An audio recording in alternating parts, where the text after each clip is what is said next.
Hi, and welcome to Dumb Pixels, where I, your host, Greg, play retro games so you don't have to, or something. This time around I take a look at a game on Sega's not as popular at the time as it should or could have been, Saturn platform, a Japanese RPG based on an anime title called Knight Rayearth. I've pretty much given away everything there is to know about this title. It's Japanese, and it's a role-playing game, and it's based on an anime of the same name. However, the most important piece, for me at least, is this. It's not turn-based, and more than that, it's not a very deep RPG. It's more of an RPG light, if you will, or even just, I don't know, an action title. Almost. I chose this one because, well, it's just so damned expensive if you manage to track it down, the English version at least, so it must be good, right? Apart from that, do I like these kinds of games? Well, that's a tough one. I have been known to enjoy Japanese RPGs, but not so much the turn-based ones, which the majority of them are. But at the same time, I don't generally enjoy games based on anime unless it's an anime I already know and love. In this case, this is an anime I had no idea even existed, and it aired on Japanese TV all the way back in 1994, so honestly, I didn't have any great expectations for this one. I mean, the game is focused on young folk, and is based on an anime that was tween or teen focused anyway, which isn't a big deal, but damn, some of the dialogue is kinda sketchy at times. However, like most Japanese anime, it focuses on some pretty heavy and mature topics like valuing oneself. So that's a good thing, I guess. Anyway, when it comes to gameplay, it reminded me of Secret of Mana, which is not a bad thing, so let's take a look-see, shall we? Let's shall. The game starts you off as a Japanese schoolgirl on an excursion to Tokyo Tower. While you're there, you meet two other Japanese schoolgirls, and the three of you are quickly whisked away to another dimension or planet or place or something, whatever, who knows, I don't. Apparently, you are the three prophesied magic knights who will save this other place, whatever it is, from evil sorcerers or something.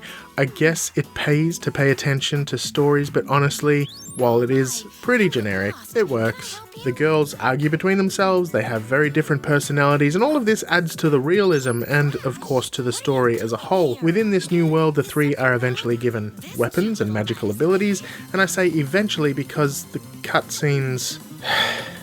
Let's just say I know what Hideo Kojima was trying to beat when he made his games, and that's because the cutscenes in this game are incredibly long.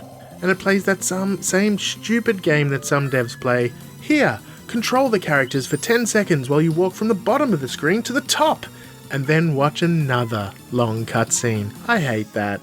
Just do the whole long cutscene and don't tease me with the ability to control the character for 5 seconds.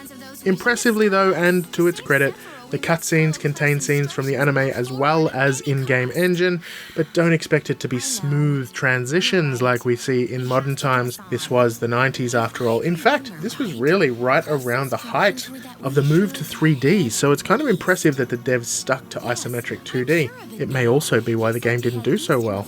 I don't know, perhaps some thought it looked outdated at the time. But the biggest problem, the long as heck intro. It takes forever, give or take. Then it lets you control the girls for, I don't know, a minute or so, and goes right back into another cutscene. And did I mention you can't skip or speed up the cutscenes? Yeah. Yay, huh?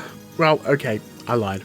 You can speed up the text, but you can't skip until the audio is finished. So there's not much of a reason to speed up the text except for the fact that you are impatient. And me? I am impatient. But let's try to ignore the cutscenes for now, yeah?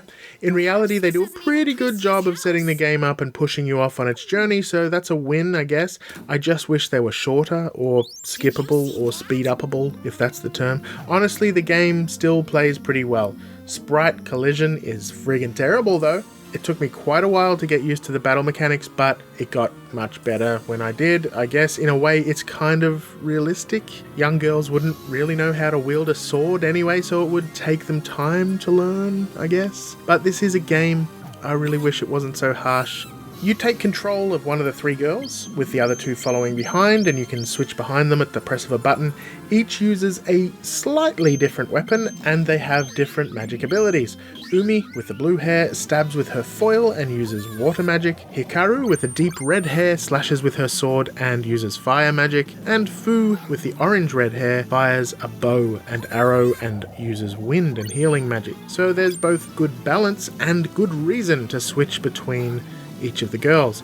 It's pretty simple though, that's really about it. When you hit enemies, they will occasionally drop health, which is pretty rare to be honest, or a little blue orb, which helps to fill your magic. So you can't spam your magic, you need to mix it up a little bit, which is nice. Over the course of the game, both your physical and magical abilities will grow more powerful, and you'll gain new spells to swap between, but that's about it. There's no armor, you don't collect different weapons and so on. At least that's my understanding, having not gotten very far in my playtime due to the incredibly long cutscenes. In fact, I played this for about 2 hours instead of my usual one, just to get a little further into the game so I had better video to show than just cutscenes the whole time.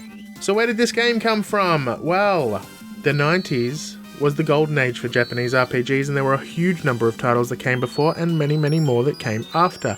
It made sense for Sega to want a high-quality RPG on their new platform, especially one tied to a popular franchise, although games based on manga weren't common on Western shores until the late 90s or thereabouts, except for perhaps Zillion on the Sega Master System.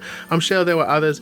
There were definitely others in Japan. Interestingly, it was one of the first games released for the Saturn in Japan, but as it was released several years later in North America, which is a whole story in itself, as apparently some of the source code was lost and had to be rewritten, it also managed to be one of the last games released for the platform in North America as a result, which is kind of weird. Nice one, Sega!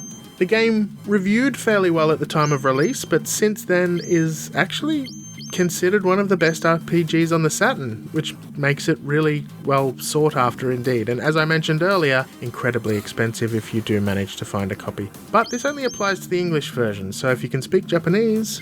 There were 5 other games released in the Magic Knight Rayearth series, all released around the same time, strangely. 2 for the Game Boy, 1 for the SNES, and 2 for the Sega Game Gear, so if this is your kind of thing, it might be worth looking into. Put simply, Magic Knight Rayearth is incredibly colourful, with excellent animated cutscenes, very reminiscent of early anime, because that's what it is.